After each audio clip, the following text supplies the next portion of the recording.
مزدوری بیگانگان رو تحمل نمیکنه.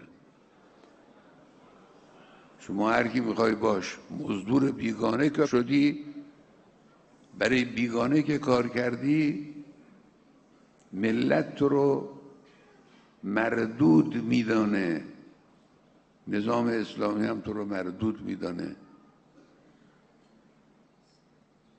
این مربوط به اینا. اون بابایی که با نخوت و غرور